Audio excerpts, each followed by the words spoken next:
Assalamualaikum warahmatullahi wabarakatuh. Selamat pagi anak-anak.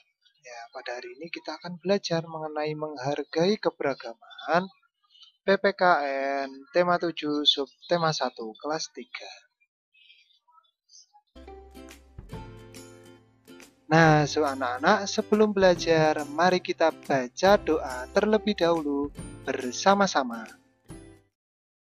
Bismillahirrahmanirrahim.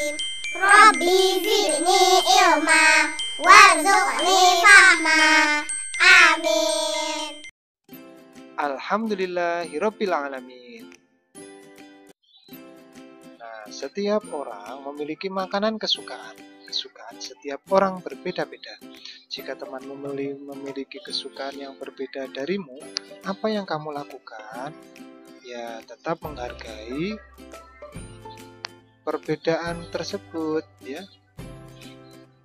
Saling menghormati.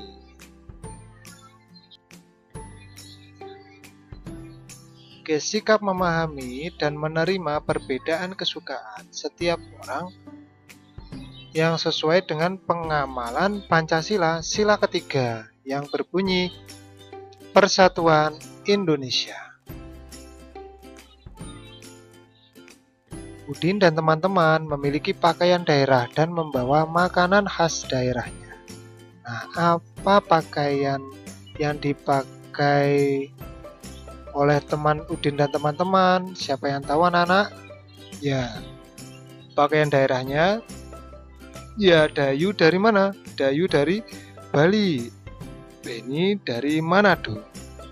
Siti dari Padang. Lani dari Tionghoa. Udin dari Sunda. Edo dari Papua. Nah, selanjutnya mereka membawa makanan khas daerah apa saja anak-anak? Nah, mulai dari Dayu. Nah, Dayu membawa sate lilit dari Bali. Nah, Beni membawa makanan panada dari Manado. Siti membawa makanan khasnya yaitu keripik singkong. Lani membawa makanan khasnya yaitu kue keranjang dari Tionghoa ya. Udin membawa makanan khasnya combro ya, khas Sunda. Selanjutnya makanan khas yang terakhir yaitu Edo, yaitu kue sagu dari Papua. Selanjutnya anak-anak, nah dapatkah anak-anak menyebutkan asal daerah pakaian di bawah ini? Ya, kita bahas bersama. Nah, yang pertama pakaian adat dari Sulawesi Utara. Nah, selanjutnya pakaian adat dari Sumatera Barat.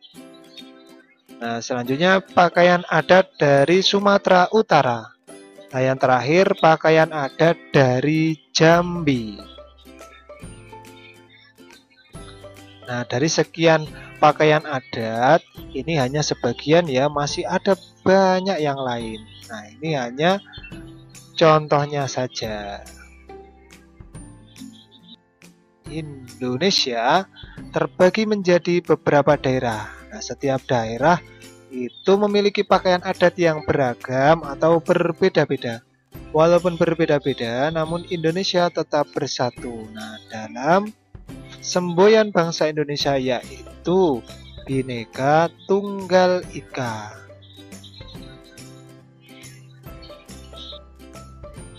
Nah, dapatkah anak-anak menjelaskan pentingnya memahami keberagaman dalam kehidupan sehari-hari? Ya, memahami keberagaman dalam kehidupan sehari-hari dapat membuat kita saling mengerti satu sama lain. Nah, kita tidak akan pernah memaksakan kehendak atau marah saat pendapat kita ditolak. Bagaimana sikap yang harus kita ambil dalam menghadapi perbedaan? Apa ya anak-anak? Sikap kita bagaimana ya? Ya, sikap kita yang harus kita ambil yaitu yang pertama, tetap menghargai dan menghormati teman walau berbeda kebiasaan atau kesukaan. 2. Tidak memaksakan kehendak atau keinginan terhadap teman. 3. Saling tolong menolong. Yang keempat, baik dalam bergaul dengan setiap teman. 5. Mengutamakan sikap tenggang rasa dan toleransi dalam berteman.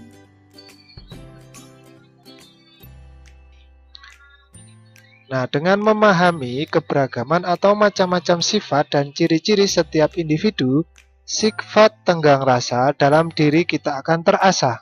Tenggang rasa artinya juga kita dapat menghargai perasaan orang lain. Nah, contoh sikap, misalnya munculnya sikap tenggang rasa, berbeda pendapat, perang antar suku bangsa, memahami perasaan orang lain, saling melengkapi satu sama lain, memicu pertengkaran, menghargai perbedaan, memaksakan kehendak, memperkaya wawasan, tidak mau bersatu. Nah, anak-anak, tuliskan kembali sikap yang perlu ditiru dan dihindari jika terdapat perbedaan pada tabel berikut.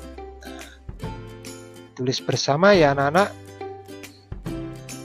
Nah, tuliskan kembali sikap yang perlu ditiru dan dihindari. Tadi perlu yang perlu ditiru atau kita lakukan yaitu yang pertama, munculnya sikap tenggang rasa, memperkaya wawasan, menghargai perbedaan, memahami perasaan orang lain, dan saling melengkapi satu sama lain.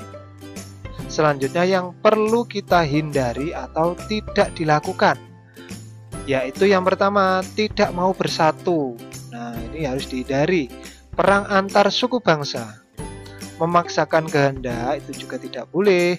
Berbeda pendapat, nah ini juga perlu dihindari ya, memicu pertengkaran.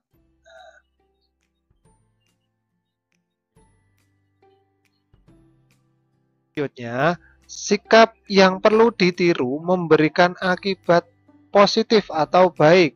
Nah, sikap yang harus dihindari adalah sikap yang dapat memberikan akibat negatif atau tidak baik. Nah, jadi positif. Sikap yang perlu ditiru itu mengakibatkan apa? Positif bagi kita. Nah, kalau yang harus dihindari itu memberikan akibat yang negatif atau tidak baik ya anak-anak.